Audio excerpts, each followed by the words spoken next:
মদিনাতে যদি আপনি যান, এক রাকাত নামাজ পড়বেন 50,000 সওয়াব। আজ ওই জায়গাটা চিহ্নিত করা আছে, এটাকে বলে মসজিদে নববীতে আল উস্তুয়ানাতুল হান্নান। হান্নান মানে কাঁদে এমন পিলার। সুবহানাল্লাহ বিহামদি। তাহলে পাথর বিষ্ণু ইসা ইসলামকে সালাম দিয়েছে, প্রাণী বিষ্ণু ইসা ইসলামের সাথে কথা বলেছে, মরা গাছ, খেজুরের গাছ বিষ্ণুনবীর বিরহে কেঁদেছে। সুবহানাল্লাহ বিহামদি। বিষ্ণু ইসা ইসলামের ইউনিকনেস, ইউনিক ফিচার এগুলো। দাম কার বেশি? জোরে বললো। কেন? নেকি বেশি দেখে?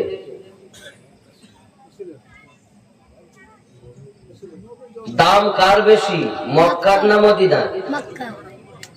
জোরে বলো। মদিনা। কিন্তু সওয়াব যেখানে কম ওখানে যে বেশি। আশিক তোমরা এ দেখো না যে মদিনাতে সওয়াব কম, তাই মদিনার দাম কম না। মক্কা শরীফ হয়েছে আমার হাবিবের কদমের বিনিময়। কাবা কিবলা হয়েছে রাসূলের ওসিলা। মদিনাতে সওয়াব কম বলে মদিনা ছাড়লো যারা, বরবাদ হলো তারা। কারণ রব্বে কারীম পবিত্র কোরআন সূরা নিসা আয়াত 64-তে ঘোষণা দেন, বিসমিল্লাহির রহমানির রহিম, ওয়ালাউ আন্নাহুম ইযলামু আনফুসাহুম জাউকা ফাস্তাগফিরুল্লাহ واستغفر لهم الرسول لوجدوا الله توابا رحيما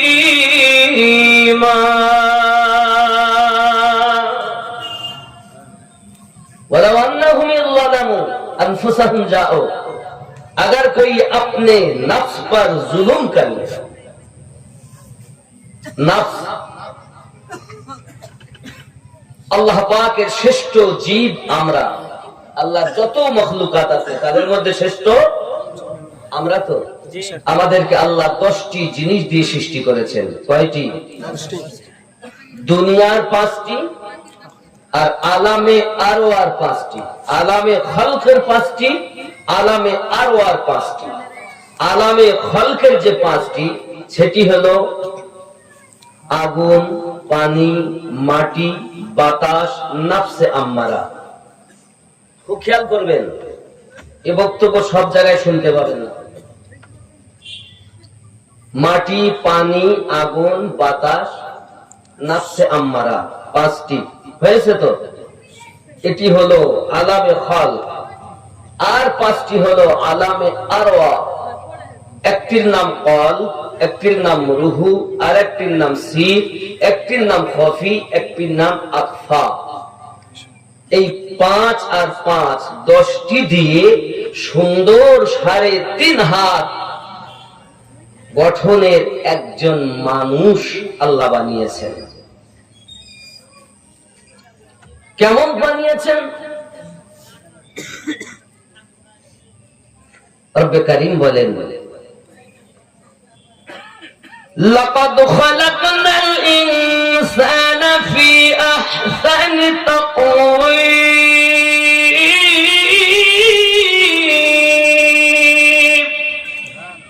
সুন্দর আকৃতি দিয়ে আমি আল্লাহ মানব সম্প্রদায়কে সৃষ্টি করেছি। এখন এই সুন্দর আকৃতি আল্লাহ দিয়েছেন, আরো সুন্দর হওয়ার জন্য ক্রিম ব্যবহার করি, সাবান ব্যবহার করি।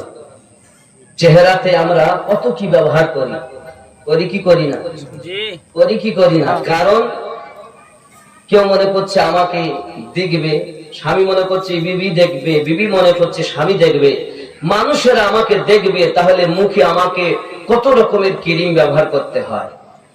আরে বাবা, মানুষ দেখবে চেহারা, তাতে যদি এত পরিষ্কার করতে হয়, আল্লাহ তো চেহারা দেখেন না, আল্লাহ দিল দেখেন, তাহলে এই দিলটাকে কত পরিষ্কার করতে হবে। একবার দিল পরিষ্কার করেছেন, এ বক্তব্য এখন সমাজে নাই, এখন শুধু ফজিলাতের রস। মানুষ কিভাবে মানুষ হবে এ বক্তব্য আজ না। চেহারা সুন্দর করতে গেলে এত মাজা ভাষা করি, আল্লাহ দিল দেখেন, দিলটাকে আমরা কয়বার মাজা ভাষা করেছি খেয়াল করবেন।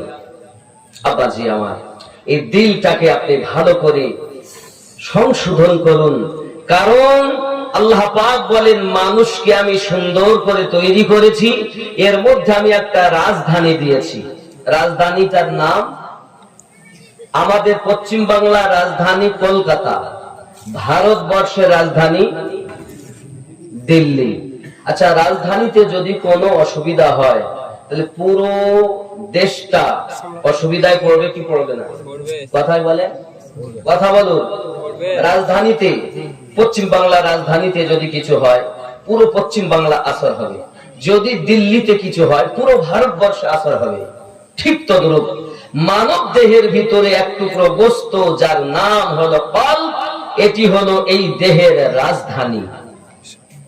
এখন আমরা দুনিয়ায় ভুল করেছি, ত্রুটি করেছি, পাপ করেছি, মসজিদে আযান হয়েছে, চট করে ছুটলাম, ছুটে গিয়ে পড়ছি, হাত মুখ ধুয়েছি, হাত মুখ ধোয়ার পরে আল্লাহর কাছে সামনে দাঁড়িয়ে গেছি, দাঁড়িয়ে কি বলছি, আয় আল্লাহ আমি কানে হাত দিলাম। বিষ্ণু ইসলাম, আমরা যেমনি মাঝে মাঝে আমাদের লাইফে আপস এন্ড ডাউনস থাকে, ওনার জীবনেও ছিল। একটা সময় ছিল বিষ্ণু ইসলামের এমন এসেছে যে ওনাকে ঘরে শেল্টার দিতেন ওনার স্ত্রী খাদিজাতুল কুবরা তাহেরা রাদিয়াল্লাহু তাআলা আনহা, মেন্টালি সাপোর্ট দিতেন, ফিনান্সিয়ালি সাপোর্ট দিতেন। উনি মারা গেলেন। পলিটিক্যাল সাপোর্ট দিতেন চাচা আবু তালেব, উনিও মারা গেলেন। কই যাবেন উনি? নেইবরিং সিটি তায়েফে গেলেন দাওয়াত নিয়ে, সেখানেও নির্মম অত্যাচারের শিকার হলেন, প্রত্যাখ্যাত হলেন। ওনার হৃদয়টা ভেঙে খান খান, কষ্টে বেদনায় জর্জরিত হয়ে বিষ্ণু ইসলামের মন বড্ড খারাপ। বিষ্ণু ইসলামের এই ভঙ্গুর মনকে ভালো করে দেবার জন্য, সারপ্রাইজ দেবার জন্য আল্লাহ তাআলা আসমানি মিটিং এর জন্য বিষ্ণু ইসলামকে স্পেশালি ইনভিটেশন পাঠিয়েছেন। কোন নবীকে আল্লাহ এটা পাঠান নাই। কোন নবীকে আল্লাহ তাআলা ঊর্ধ্ব জগতের স্পেশাল ডিভাইন ঐশী মিটিং এর জন্য কোন ইনভিটেশন পাঠান নাই, বিষ্ণু ইসলামকে পাঠিয়েছেন। সুবহানাল্লাহ। মেরাজের ঘটনা আমরা জানি না? আল্লাহ তাআলা সূরাতুল ইসরাতে বলেন, সুবহানাল্লাযী আসরা বিআবদিহি লাইলাম মিনাল মাসজিদিল হারামি ইলাল মাসজিদিল আকসা। মসজিদুল হারাম থেকে আল্লাহ তাআলা বিষ্ণু ইসলামকে মসজিদুল আকসাতে নিয়ে গিয়েছেন। এই ইসরা মেরাজ দুই পার্ট। প্রথমে এটা শুরু হয়েছে মক্কা থেকে, মসজিদুল হারাম থেকে মসজিদুল আকসা পর্যন্ত। মসজিদুল আকসায় উনি একটা স্টেশন দিয়েছেন, তারপর ওখান থেকে ঊর্ধ্ব জগতের কাহিনী শুরু হয়েছে। আল্লাহ তাআলার স্পেশাল কিছু নিদর্শন দেখানোর জন্য, বিষ্ণু ইসলামকে সান্ত্বনা দেওয়ার জন্য, ওনার মন ভালো করে দেওয়ার জন্য আসমানি ইনভিটেশন পাঠিয়েছেন। আল্লাহু আকবার। কোন নবীকে আল্লাহ তাআলা এই মর্তবা দেন? বিষ্ণু ইসলামকে দিয়েছেন। ইউনিক ফিচার, কেউ পাননি এটা। এবং এই যে বললাম, তিনি মক্কা থেকে প্যালেস্টাইনে একটা স্টেশন দিয়েছেন, মসজিদুল আকসায় স্টেশন দিয়েছিলেন। তো তিনি বললেন, আমি যখন মসজিদুল আকসায় ঢুকলাম দেখি সব নবীরা আমার জন্য অপেক্ষা করতেছে। সকল নবীর, আমার আগে যত নবীরা এসেছিল সব নবীরা অপেক্ষা করতেছে। হানাতিস সালাহ, নামাজের ওয়াক্ত হলো। ফাআমামতুহুম, এই সব নবীদেরকে নিয়ে আমি নামাজের ইমামতি করেছি। সব নবীদেরকে নিয়ে বিষ্ণু ইসলাম মসজিদুল আকসা ইমামতি করেছেন। এই সুযোগ আর অন্য কোন নবী পেয়েছে কি? আওয়াজ করে বলেন, পেয়েছে? ইউনিক ফিচার বিষ্ণু ইসলাম। মেরাজ দিয়েছেন, ইউনিক ফিচার। সবাইকে নিয়ে ইমামতি করেছেন, ইউনিক ফিচার। বিষ্ণু ইসলামের আরেকটা ইউনিক ফিচার হচ্ছে, উনি ঘুমালে ওনার অজু ভাঙত না। অজু অবস্থায় ঘুমাইলে আবার যদি নামাজ পড়তে চাই পড়া যাবে, কি করতে হবে? বিষ্ণু ইসলাম ঘুমালে অজু ভাঙত না। বিষ্ণু ইসলাম বলতেন, ইন্না আইনাইয়া তানামান ওয়ালা ইয়ানামু কলবি, আমার চোখ ঘুমায় কিন্তু আমার অন্তর ঘুমায় না। সর্বাবস্থায়, জাগ্রত অবস্থায়, ঘুমন্ত অবস্থায় বিষ্ণু ইসলামের হৃদয় আল্লাহর জিকিরে ব্যস্ত থাকত।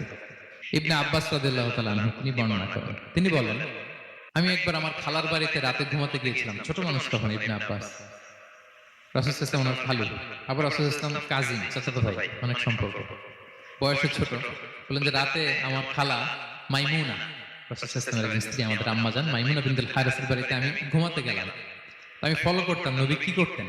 তো দেখলাম মাঝরাতে তিনি উঠলেন, উঠে তাহাজ্জুদের নামাজ পড়লেন। কি বললেন?